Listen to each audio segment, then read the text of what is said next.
Okay, so continuing in 1 Samuel, David is now very well established in Saul's court. He was the court musician, played the lyre or harp, some sort of stringed instrument, whenever Saul was beset by a troublesome spirit that vexed him and irritated him. And then he, of course, became a fighter, fought Goliath. He was placed in charge of at least part of the army and has been very successful at that. We don't really get any more accounts of any battles that he's fighting at this point, but clearly he is doing something. He is engaging in some kind of military campaigns on Saul's behalf, and the people are favorable towards him. He's a big hit with the ladies. Cat, what are you doing? Stop that. He's always have to bother me. Always. It's like, why is that? It's so annoying. I could sit here for hours and not use this thing and not speak, and she wouldn't bother me. As soon as I start, here she comes. It's just, it's annoying. Anyway, but Saul does not like him. Saul knows that someone is going to take his kingdom. Samuel has told him that. One of his neighbors, a fellow Israelite. Saul doesn't know specifically that it's David. I'm not even sure if David knows that. David was anointed by Samuel back in chapter 16 when we first saw David. But I don't know if David necessarily knew what he was being anointed for. Samuel, in that account, we don't have a specific moment where Samuel tells Jesse or any of his sons what he's doing. He's just anointing them. He just could be consecrating them for some special use. You know, that might not be involved. That might not involve him being the king. So David may not even know that he's in line to be king. I don't know when David becomes clearly aware. He does obviously become aware of it eventually. But whether or not it happened at that first meeting with Samuel or sometime later on, I don't know. I really can't say. But it's going to be David. Saul knows it's going to be someone. He doesn't necessarily know it's going to be David, but he doesn't like David. He thinks David could be a threat to him. So after having tried these various schemes, to get rid of David, now he's going to just be, and he knew David was popular enough, both with the people and with his commanders and with his own family, his son and daughter. David was popular enough that Saul couldn't just kill him. He was trying to arrange his death in some clever fashion, similar actually to what David will do with a guy named Uriah later on. But that didn't work. David's plot to kill Uriah will work. He just won't be able to cover it up. But Saul's plot to kill David does not work. His several attempts to doing so. So now he's just going to be very blunt and plain and open about it. So here we go in 1 Samuel 19. Saul told his son Jonathan and all the attendants to kill David. So there we go. We're not trying to do it secretly or through some contrived plot anymore. Now we're just openly telling our men to kill him. But Jonathan was very fond of David and warned him, "My father Saul is looking for a chance to kill you. Be on your guard tomorrow morning. Go into hiding and stay there. I will go out and stand with my father in the field where you are. I'll speak to him about you and will tell you what I find out." Jonathan spoke well of David to Saul, his father, and said to him, "Let not the king do wrong to his servant David. He has not wronged you, and what he has done has benefited you greatly. He took his life in his hands when he killed the Philistine. The Lord won a great victory for all Israel, and you saw it and you were glad. Why then would you do wrong to an innocent man like David by killing him for no reason?" Now if he kills David, he'll be shedding David's blood, and wrongful bloodshed demands payment. It demands retribution. That's what the whole concept of the family avenger was about. Remember that? The person who comes and kills the person who shed blood of a family member of his. And bloodshed also pollutes the ground. We've seen that concept all the way back since Abel, when Cain killed Abel and his blood cried out to God from the ground. In the days of the flood, we put a after the flood, I should say, God put a prohibition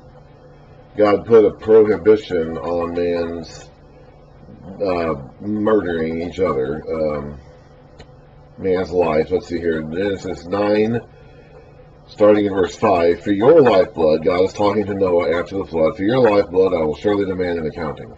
I will demand an accounting from every animal, and from each man too I will demand an accounting for the life of his fellow man.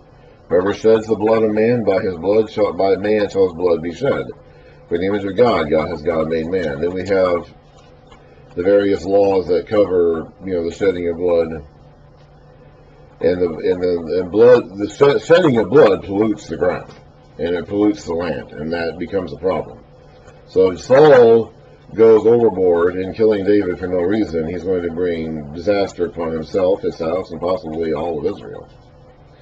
Saul listened to Jonathan and took this oath. Saul is going to be a man who takes a lot of oaths and has no intention of keeping any of them. As surely as the Lord lives, David will not be put to death. He does not mean that. He's just saying that to get Jonathan to think he means it. He does not actually mean that. So Jonathan called David and told him the whole conversation. He brought him to Saul, and David was with Saul as before. But apparently it worked. I don't think Saul means it at all. Saul is going to say stuff like this frequently throughout the rest of his life. And he's always going to go back on it. So I don't think he means any of it. But apparently it was enough to convince Jonathan at that moment. Jonathan is Saul's son, remember. And Jonathan is having a hard time believing that his father is capable of such behavior. Once more a war broke out, and David went out and fought the Philistines. He struck them down with such force that they fled before him. But an evil spirit from the Lord came upon Saul, as he was sitting in his house with his spear in his hand. Remember, he has that spear in his hand now. Normally, kings would hold scepters as their personal item. When you look at all the monuments of that region of the world, and you see these depictions of these kings or pharaohs, whatever they called them, many times they have a scepter in their hand. Saul apparently doesn't have a scepter. He has a spear. He's just got this spear as close to him as possible. He's had it now for a while. He's going to continue having it for the rest of his life. Has his spear in his hand, or if not in his hand, then as close to him as possible at all times. While David was playing the harp, Saul tried to pin him to the wall with the spear, but David eluded him as Saul drove the spear into the wall. That night, David made good his escape. So Saul does not mean it. Saul said to Jonathan, hey, I'm not going to kill David, but and maybe even in that moment, maybe he did kind of mean it. Maybe when he said that to Jonathan, maybe in that moment, that particular point in time, maybe he had cooled off enough, and Jonathan's words were persuasive enough that maybe he did mean it. At least maybe he thought he meant it at that point in time, but clearly it didn't last. Even if he didn't mean it momentarily, obviously he didn't mean it long term. I want to talk a little bit more about this evil spirit thing. We mentioned this before. We had a whole lesson on this earlier. But I don't know exactly what it's like. I can't say for certain. I'm not Saul, okay? It's like I can't say for certain exactly what that sensation is like to have an evil spirit settle upon you and torment you. I don't know. I don't know. But I can tell you what it's like, and I think at some point a lot of us experience moments like this. I know that I have. I know that I have experienced moments when I just feel agitated and restless. And it becomes, after a while, a fairly long, consistent thing over a period of time. I remember once, at a specific point in my life, when I was about 22 years old, 21, 22 years old, that summer, the summer of 2003 to be specific, and there was a lot going on in my life in the summer of 2003. I had basically dropped out of college the spring before that. My dad was hospitalized for a while that spring. He did not he ended up recovering from that particular hospitalization. I was very agitated. Some of it may have been anxiety, or worry about certain things. But I've never been totally convinced that it was entirely that. Because I remember that spring and summer of 2003, consistently for a period of several months, actually it went on for about a year or two, that I would have this feeling of agitation and restlessness that would settle on me around sunset. I felt like I needed to do something. I felt like I needed to move physically, just like walk, or just be engaged in some kind of physical activity to keep my mind off of troublesome thoughts. Okay, so I don't know if I was an evil spirit per se. I don't know. I think it could have been a similar phenomenon. Nowadays we would call these sorts of things mental disorders or mental health illness. I was diagnosed with paranoid schizophrenia when I was 15 years old. Okay. When I was 15, and I was talking just a moment ago about when I was 22. Several years earlier, when I was 15, I had constant, relentless negative thoughts that bothered me all the time. And when I was 22, I was comparatively getting better by that point. So I know what it's like to just be constantly beset by negative, excessively negative thoughts. I even attacked someone once and tried to kill him when I was a teenager. Similar to Saul. Now, I didn't throw a deadly weapon at someone, but I did attack someone from behind and try to choke the life right out of him. And so, I think I know generally what this is like. I can't say that for certain. Okay, I didn't have a prophet from God standing around me when I was a teenager or a young man in my 20s, actively telling me there's an evil spirit besetting me. I didn't have that, okay? But I did have this, okay? I had the written account of this sort of thing, which I already knew at the time because I was raised with this from the time I was born. And so, we would call it mental health illness today. We would prescribe pills to deal with the problem, or take counseling sessions, or whatever. And I did all these things, and I'm not saying that they were. I'm not here to judge at this moment in time to make a determinative statement about the effectiveness of such treatments, to praise or condemn them or whatever. It's a whole other discussion. But in this case, they didn't have pills, they didn't have psychiatrists, they had prophets, they had evil spirits. And so I think I have an idea, I think I have a picture in my head, a memory in my own consciousness of what it's like to just be agitated and unnerved and troubled all the time by something that you almost just can't explain. It's just some sort of feeling that just comes over you or just kind of blankets you that you cannot put into words, and it just bothers you. And occasionally, not always, but it gets to a point every so often where it influences your actions. I don't know if Saul was always influenced by this spirit. He had tried to attack David, but it wasn't, he didn't.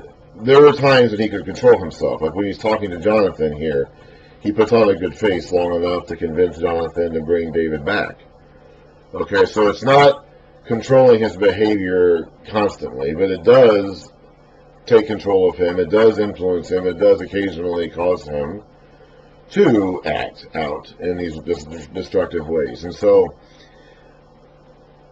I don't know. Okay, it's like I can't see behind the curtain. I have the same sort of physical senses everybody else does. I can see, hear, taste, smell, and touch. Okay. And these physical senses that I have and that you have and that everybody has, or at least everybody should have, some people may lack one or more of these senses, unfortunately, but we don't have any more. Nobody has any more than these. And these senses that I possess can interact with the physical world, can perceive phenomena that occur in the physical world, but cannot go beyond that to the spiritual world. I cannot perceive whatever is behind that curtain. I can perceive the physical world around me, but as I've said before, I believe the spiritual world in which God dwells encompasses and envelops the entire physical world and spreads out beyond that. I can't perceive that. That realm has been cut off from me, and you, and all of us. due to our sin. Someday these worlds will be reunited. Someday the spiritual world where God inhabits and the physical world that He's created for man to inhabit. These realms were meant to be one. There wasn't meant to be a separation between these two dimensions. There is right now. Someday these dimensions will come back together again, and it will be one reality. At that time, I believe, whatever body I inhabit, whatever that's like, will be able to perceive the spiritual realm around me, surrounding me, and you, and all of us who are resurrected and live in that world someday. I believe there will be continuity with the physical body in some way. I believe there will be a physical aspect to this new realm, because I believe it will be the combination of the physical realm and the spiritual realm being united again. So I believe we were meant to inhabit both. I believe we will someday again inhabit both, but I believe right now we don't. I believe that when we are baptized into Christ, we become members of the new spiritual kingdom, and our spirits are resurrected, but our physical bodies are not yet. And the physical creation is not. The resurrection that we're waiting for is the resurrection of the body. It's the resurrection of the physical creation. The spirit has already been resurrected in baptism. So I believe that there are spiritual forces that surround us and envelop us and influence us in ways that we can't perceive because they exist beyond our physical senses. When mankind sinned, those realms were severed. They interact and overlap, and again, I believe the entire spiritual realm encompasses and envelops this one, but we can't perceive it. Even though we were meant to, we were supposed to, and someday we'll again. So I can't tell you exactly what it looks like for Saul to be like this. But I think I have a pretty good idea. I think there was a time in my life when I too was beset by troublesome spirits for a period of time in my teenage years and young adult years. And I believe, and again, I didn't have a prophet from God standing next to me to tell me this specifically. Okay, I didn't have Samuel telling me that God has cut off from me, and since I didn't have that. Okay. But I did have this. I had the pattern and precedent that I see established in this. And I believe that pattern and precedent still holds. The spiritual forces are still out there. Some of them are opposed to God.